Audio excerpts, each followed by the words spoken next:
차가운 밤 공기가 폐부를 찌르는 듯했다. 경기도 안산의 어느 공업단지 낡은 공장의 육중한 철문이 닫히자마자 데이비드 킴은 길게 한숨을 내쉬었다. 28. 그의 어깨에는 젊음의 패기 대신 고단한 삶의 무게가 내려앉아 있었다. 야간 근무를 마친 뒤에 새벽은 늘 그랬듯 도시의 소음이 잠든 고요함과 온몸을 짓누르는 피로감으로 가득했다. 그의 손에는 기름때 묻은 작업복과 낡은 가방이 들려 있었다. 아버지는 그가 기억하지 못하는 아프리카계 미군이었고 어머니는 그를 낳고 얼마 지나지 않아 한국으로 돌아왔다. 피부색이 다르다는 이유로 겪어야 했던 어린 시절의 상처는 아직도 그의 마음 한구석에 흉터처럼 남아 있었다. 어머니마저 병으로 세상을 떠난 뒤 그는 홀로 이 낯선 땅에서 뿌리 내리기 위해 발버둥 쳐야 했다. 공장에서 밤낮 없이 일하며 그는 그저 평범하게 누구의 눈에도 띄지 않고 살아가기를 바랐다. 버스 정류장으로 향하는 길, 화려한 네온 사인이 번쩍이는 중앙역 근처 번화가, 뒷골목은 취객들의 고성과 웃음소리로 어지러웠다. 데이비드는 잠시 숨을 고르기 위해 낡은 벤치에 앉았다. 그때였다. 그림자 속에서 2명의 경찰관이 나타났다. 그중 한 명, 40대 중반으로 보이는 이강철 경위의 차가운 시선이 데이비드에게 꽂혔다. 어이, 거기, 잠깐 서봐. 이 경위의 목소리에는 건의와 함께 노골적인 경멸이 묻어 있었다. 그는 반짝이는 구두와 값비싼 시계로 부유함을 과시하는 듯 보였다. 데이비드는 반사적으로 몸을 움츠렸다. 또 시작이구나. 익숙한 불쾌감과 불안감이 엄습했다. 신분증 좀 봅시다. 데이비드는 더듬거리며 작업복 주머니에서 외국인 등록증을 꺼내 건넸다. 이 경위는 등록증을 건성으로 훑어보더니 비웃음을 흘렸다. 김민준? 이름은 한국 이름이네.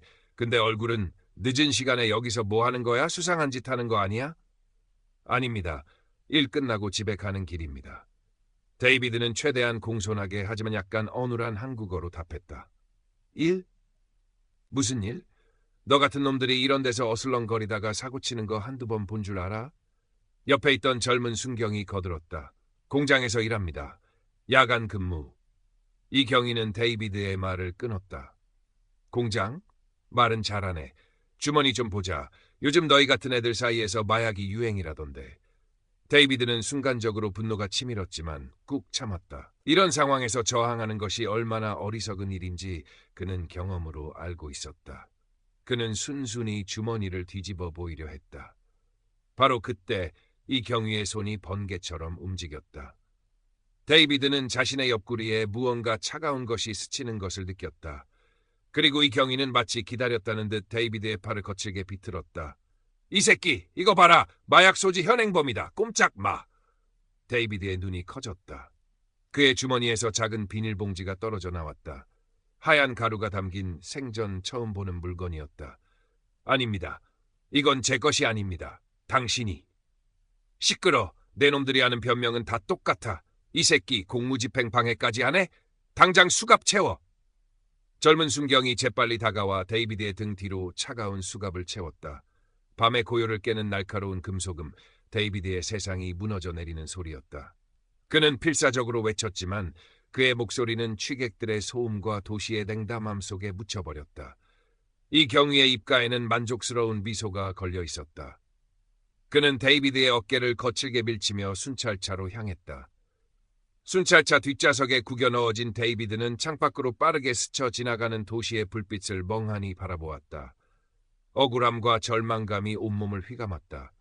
그는 단지 피부색이 다르다는 이유로, 가난한 노동자라는 이유로 이 밤의 잠재적 범죄자가 되어버렸다. 이 경위는 백미러로 데이비드를 힐끗 쳐다보며 피아냥거렸다. 한국말도 어눌한 게 어디서 나쁜 것만 배워가지고 이번에 아주 쓴맛을 보게 될 거야.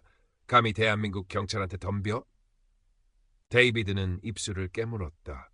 그의 주머니 속 낡은 스마트폰, 어머니의 유품이자 유일한 위안거리인 그것이 떠올랐다. 그는 체포되기 직전 본능적으로 녹음 버튼을 눌렀다. 희미한 희망이었지만 그것이 지금 그가 기댈 수 있는 유일한 것이었다. 어둠 속의 파출소의 형광등 불빛은 병원처럼 차갑고 창백했다. 퀴퀴한 담배 냄새와 소독약 냄새가 뒤섞여 코를 찔렀다. 이 경위는 데이비드를 조사실의 낡은 의자에 거치게 밀어앉히고는 서류 뭉치를 책상 위에 던졌다.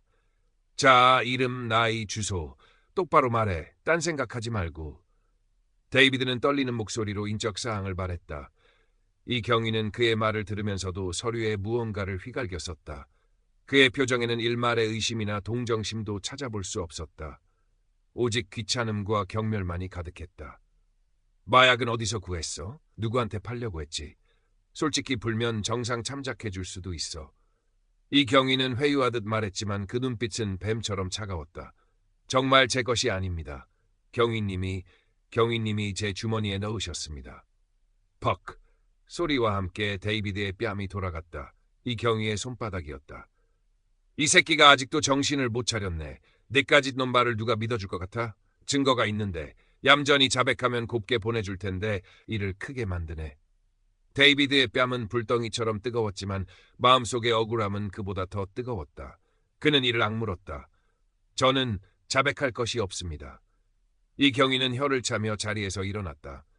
그래, 그럼 여기서 밤새도록 생각해봐. 네 인생이 어떻게 꼬일지. 그는 조사실 문을 잠그고 나가버렸다. 차가운 조사실에 홀로 남은 데이비드는 깊은 절망감에 휩싸였다.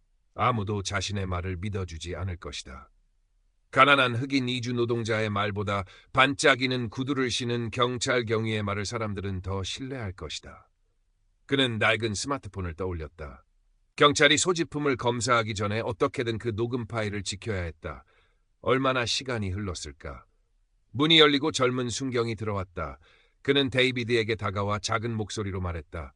변호사, 부르시겠습니까? 국선 변호사 선임할 수 있습니다. 데이비드는 고개를 들었다. 변호사, 그것은 또 다른 희미한 빛이었다. 네, 불러주세요. 희미한 빛 최지우 변호사. 다음 날 아침 데이비드는 경찰서 유치장에서 밤을 새운 뒤 변호사 접견실로 불려나갔다. 그를 기다리고 있던 사람은 30대 중반으로 보이는 여성 최지우 변호사였다. 그녀는 깔끔한 정장 차림에 날카로운 눈빛을 하고 있었지만 어딘가 피곤해 보이는 기색이었다. 국선 변호사. 수많은 사건에 치여 사는 그들의 일상을 짐작할 수 있었다. 데이비드 김씨 맞으시죠? 국선 변호사 최지우입니다. 사건 내용은 대충 들었습니다. 마약 소지 및 공무집행 방해 혐의 인정하십니까? 최 변호사는 서류를 넘기며 사무적인 말투로 물었다. 데이비드는 고개를 저었다. 아닙니다. 저는 마약을 하지 않았습니다. 경찰이 제게 누명을 씌웠습니다. 최 변호사의 미간이 살짝 찌푸려졌다. 이런 주장을 하는 피의자는 흔했다. 하지만 데이비드의 눈빛은 달랐다. 억울함과 절망 속에서도 거짓을 말하는 사람에게서는 찾아볼 수 없는 간절한 진실함이 담겨 있었다. 자세히 말해보세요. 어젯밤 무슨 일이 있었는지. 데이비드는 떨리는 목소리로 하지만 최대한 침착하게 어젯밤의 상황을 설명했다. 이 경위에 불심 검문, 시비, 몸싸움, 그리고 주머니에서 나온 정체불명의 비닐봉지까지 그는 체포 직전 스마트폰으로 녹음을 했다는 사실도 털어놓았다. 최 변호사는 데이비드의 이야기를 들으며 조용히 메모했다. 그녀는 여전히 반신반의했지만 이 사건이 단순하지 않다는 직감을 느꼈다. 특히 현장 체포 과정에서 마약이 나왔다는 점, 그리고 피의자가 일관되게 경찰의 함정을 주장한다는 점이 마음에 걸렸다. 스마트폰은 지금 어디 있죠? 아마 소지품 영치할 때 가져갔을 겁니다. 알겠습니다. 일단 녹음 파일을 확보하는 것이 중요하겠네요. 그리고 이강철 경위라는 분에 대해서도 좀 알아봐야겠습니다. 최 변호사는 자리에서 일어났다. 그녀의 표정은 여전히 무덤덤했지만 목소리에는 이전보다 조금 더 무게가 실려 있었다. 쉽지 않은 싸움이 될 겁니다. 하지만 포기하지 마세요. 저도 최선을 다해 돕겠습니다. 데이비드는 최 변호사의 뒷모습을 보며 작은 희망을 느꼈다. 어둠 속에서 처음으로 자신을 믿어줄지도 모르는 사람을 만난 기분이었다. 최지우 변호사는 경찰서를 나오자마자 바쁘게 움직였다. 그녀는 먼저 데이비드의 스마트폰을 확보하기 위해 경찰에 증거 보전 신청을 했다. 예상대로 경찰 측은 비협조적이었지만 그녀는 끈질기게 법적 절차를 밟아나갔다. 동시에 그녀는 이강철 경위의 편판과 과거 행적에 대해 조사하기 시작했다. 경찰 내부 정보망을 이용할 수는 없었지만 과거 그가 담당했던 사건들의 피해자나 동료 변호사들을 통해 정보를 수집했다. 조사 결과는 놀라웠다. 이강철 경위는 실적을 위해서라면 물불을 가리지 않는 인물로 악명이 높았다. 특히 사회적 약자나 외국인을 상대로 무리한 수사를 하거나 함정 수사를 벌인다는 의혹이 여러 차례 제기되었지만 번번이 증거 불충분이나 윗선의 비호로 빠져나갔다는 이야기가 흘러나왔다. 그는 부유한 집안 출신으로 경찰 내에서도 탄탄한 배경을 가지고 있다는 소문도 있었다. 이건 보통 사건이 아니야. 최 변호사는 직감했다. 데이비드 김은 단순히 운이 나빴던 것이 아니라 이 경위의 실적 사냥의 표적이 되었을 가능성이 높았다. 한편 데이비드는 구치소로 이감되었다. 좁고 차가운 공간, 죄수복을 입은 채 그는 매일 밤 악몽에 시달렸다. 어머니의 얼굴이 떠올랐고 공장의 기계 소리가 환청처럼 들렸다. 그는 박씨 아저씨를 떠올렸다. 유일하게 자신을 이해해주던 친구. 그가 자신을 위해 증언해 줄 수 있을까? 하지만 그에게 피해를 줄 수는 없었다. 며칠 뒤 최 변호사가 구치소로 찾아왔다. 그녀의 표정은 어두웠다. 스마트폰 녹음 파일은 확보했습니다. 하지만 음질이 너무 좋지 않고 주변 소음이 심해서 이 경위의 목소리를 명확하게 식별하기 어렵습니다. 결정적인 증거로 사용하기는 힘들 것 같아요. 데이비드의 심장이 내려앉는 듯했다. 유일한 희망이 사라지는 순간이었다. 하지만 포기하긴 이릅니다. 최 변호사는 말을 이었다. 사건 현장 주변 CCTV를 분석하고 있습니다. 화질이 좋지는 않지만 이 경위의 움직임에서 수상한 점을 찾아낼 수도 있어요. 그리고 박씨 아저씨를 만나봤습니다. 박씨 아저씨가 뭐라고 하시던가요? 최 변호사는 잠시 망설이다 입을 열었다. 많이 두려워하고 계십니다. 이 경위가 찾아와서 협박을 했다고 합니다. 만약 증언을 하면 공장에서 쫓겨날 뿐만 아니라 가족들에게도 해코지를 하겠다고요. 데이비드는 눈을 감았다. 역시나 그는 박씨 아저씨를 원망할 수 없었다. 그 역시 가족이 있는 평범한 소시민일 뿐이었다. 하지만 방법이 없는 건 아닙니다. 최 변호사의 목소리에 힘이 실렸다. 이 사건을 언론과 인권단체에 알리려고 합니다. 여론의 힘을 빌리는 거죠. 물론 당신의 신상이 공개될 수도 있고 더 큰 어려움에 처할 수도 있습니다. 어떻게 하시겠습니까? 데이비드는 오랫동안 침묵했다. 자신의 얼굴이 뉴스에 나오고 흑인 마약범이라는 낙인이 찍힐 수도 있었다. 평범하게 살고 싶다는 그의 꿈은 산산조각 날 것이다. 하지만 이대로 억울하게 죄를 뒤집었을 수는 없었다. 그는 어머니를 떠올렸다. 어머니는 늘 말씀하셨다. 민준아, 비록 힘들어도 비겁하게 살지는 말아라. 데이비드는 눈을 떴다. 그의 눈에는 더 이상 두려움이 없었다. 해주세요, 변호사님. 저는 싸우겠습니다. 세상 속의 외침 최지우 변호사의 제보를 받은 인권단체와 일부 언론사들이 움직이기 시작했다. 처음에는 작은 인터넷 언론에서 시작된 기사가 점차 SNS를 통해 퍼져나갔다. 경찰의 함정 수사 의혹, 흑인 이주 노동자 억울함 호소라는 제목의 기사에는 데이비드의 사연과 함께 이강철 경위의 과거 행적에 대한 의혹이 담겨 있었다. 반응은 극과 극으로 나뉘었다. 많은 사람들이 데이비드를 응원하고 경찰의 부당함을 비난했지만 일부에서는 외국인 범죄자를 옹호한다. 증거도 없이 경찰을 매도한다는 식의 악성 댓글과 비난이 쏟아졌다. 데이비드의 얼굴 사진이 인터넷에 떠돌았고 그는 순식간에 논란의 중심에 서게 되었다. 이강철 경위는 언론 보도에 격분했다. 그는 내부 감찰 조사를 받게 되었지만 든든한 배경 덕분에 형식적인 조사에 그쳤다.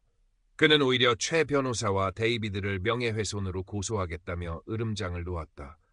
그는 박씨 아저씨를 더욱 거세게 압박했다. 공장 관리자를 통해 박씨를 해고하겠다고 협박했고 심지어 그의 집 주변을 맴돌며 불안감을 조성했다. 박씨 아저씨는 매일 밤 잠을 설쳤다. 한쪽에서는 정의를 외치는 목소리가, 다른 한쪽에서는 현실적인 위협이 그를 짓눌렀다. 그는 데이비드를 외면하고 싶은 마음과 그를 도와야 한다는 양심 사이에서 괴로워했다. 한편 최 변호사는 포기하지 않았다. 그녀는 밤낮으로 CCTV 영상을 분석했다. 수십 번, 수백 번 돌려보던 중 마침내 희미하지만 결정적인 장면을 포착했다. 이 경위가 데이비드와 몸싸움을 벌이는 순간 그의 손이 부자연스럽게 데이비드의 주머니로 향하는 장면이었다. 화질이 너무 나빠 명확하지는 않았지만 전문가의 분석을 거치면 충분히 유의미한 증거가 될 수 있었다. 그녀는 또한 데이비드의 녹음 파일을 음성 분석 전문가에게 의뢰했다. 비록 이 경위의 목소리를 특정하기는 어렵지만 당시 상황의 긴박함과 데이비드의 일관된 항변은 그의 주장을 뒷받침할 수 있었다. 여론은 점점 데이비드에게 유리하게 흘러갔다. 인권단체들은 경찰서 앞에서 1인 시위를 벌였고 SNS에서는 Justice for David Kim이라는 해시태그 운동이 벌어졌다. 일부 국회의원들까지 나서서 사건의 철저한 진상 규명을 촉구했다. 압박감을 느낀 경찰 상부는 결국 이강철 경위에게 대기 발령 조치를 내렸다. 그것은 작은 승리였지만 최 변호사와 데이비드에게는 큰 힘이 되었다. 재판 날짜가 다가오고 있었다. 최 변호사는 박씨 아저씨를 다시 찾아갔다. 그녀는 그를 설득하려 하지 않았다. 다만 데이비드의 편지와 함께 작은 USB 하나를 건넸다. USB 안에는 데이비드가 어눌한 한국어로 자신의 심정을 담담하게 이야기하는 영상이 담겨 있었다. 아저씨, 무서우신 거 알아요. 저 때문에 힘드신 것도 알아요. 증언 안 하셔도 괜찮아요. 그냥 아저씨는 저한테 좋은 친구였다는 것만 알아주셨으면 좋겠어요. 박씨 아저씨는 영상을 보며 하염없이 눈물을 흘렸다. 법정, 진실과 거짓의 대결. 법정 안은 무거운 침묵과 긴장감으로 가득했다. 방청석에는 기자들과 인권단체 회원들, 그리고 데이비드를 응원하는 소수의 시민들이 앉아 있었다. 피고인석에 앉은 데이비드는 마른 침을 삼켰다. 그의 옆에는 최지우 변호사가 굳은 표정으로 앉아 있었다. 반대편에는 검사와 함께 증인석에 앉을 준비를 하는 이강철 경위의 모습이 보였다. 그는 여전히 오만한 표정이었다. 재판이 시작되고 검사는 이 경위를 증인으로 불렀다. 이 경위는 마치 잘 짜인 각본을 읽듯 사건 당일 데이비드가 마약을 소지하고 있었으며 검문에 불응하고 경찰관을 폭행했다고 유창하게 증언했다. 그는 눈 하나 깜짝하지 않고 거짓말을 늘어놓았다. 최 변호사의 반대 신문이 시작되었다. 그녀는 차분하지만 날카롭게 이 경위를 몰아붙였다. 증인은 당시 데이비드 김 씨를 처음 본 순간부터 마약 소지 가능성을 의심했다고 하셨습니다. 그 근거는 무엇입니까? 그 외모나 행색이 수상했습니다. 늦은 밤 외국인이 그런 곳에 있는 것 자체가 의심스러웠습니다. 외모나 행색이 수상하다는 것은 증인의 주관적인 판단 아닙니까? 단순히 흑인이고 작업복 차림이었다는 이유로 잠재적 범죄자로 판단한 것은 아닙니까? 이것은 명백한 인종차별이며 예단입니다. 아닙니다. 저는 정당한 공무집행을 했을 뿐입니다. 이 경위는 목소리를 높였지만 그의 눈빛은 미세하게 흔들렸다. 최 변호사는 준비한 CCTV 분석 영상과 음성 파일을 증거로 제출했다.